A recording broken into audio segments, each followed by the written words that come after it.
नमस्कार, वैशाली पाटील. मी तुम्हाला एक छोटीशी कहाणी घेऊन आलेली आहे. तुम्ही नेहमी ऐकलेलीच कहाणी आहे. एक व्यापारी असतो, एक बकरी खरेदी करते आणि आपल्या बकरीला घेऊन तो गावाला जात असतो.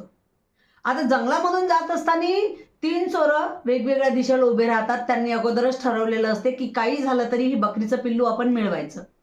एक त्याला मधात आडवा होतो आणि त्याला म्हणतो, "काय सेठ, गध्याचं पिल्लू कुठे घेऊन चालले?" तो आपल्या बकरीकडे बघतो आणि ठरवतो, नाही माझी बकरी आहे. परत तो चालता, चालता, चालता काही दूर गेल्यानंतर परत एक जण म्हणतो, "काय सेठ, गध्याचं पिल्लू कुठे घेऊन चालले?"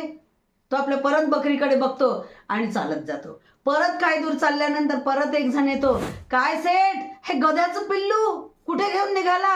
अहो गधा आहे गधं." त्याला म्हणतो, एकाने खोटं म्हटलं असेल, दुसरा का खोटा बोलेल, अहो पण तिसरा पण का खोटा बोलेल. तो त्या बकरीचं पिल्लू तिथेच सोडतो आणि सरळ निघून जातो. हे तिघही जण येतात, त्या बकरीच्या पिल्ल्याला घेतात, मार्केटमध्ये नेऊन विकतात आणि आपला उदरनिर्वाह करतात. बघा, कोणावरही विश्वास ठेवू नका. उद्योग पण तसाच असतो. आपण काय आहे हे आपल्याला माहिती आहे. आपल्याला लोक रोखतील, टोकतील, ठोकतील, हसतील, हसू द्या, बोलू द्या. आपले कार्य मात्र चालू द्या. मेहनत करत राहा, करत राहा. यश तुमच्या पाठी धावत राहील. वैशाली पाटील, वर्धा.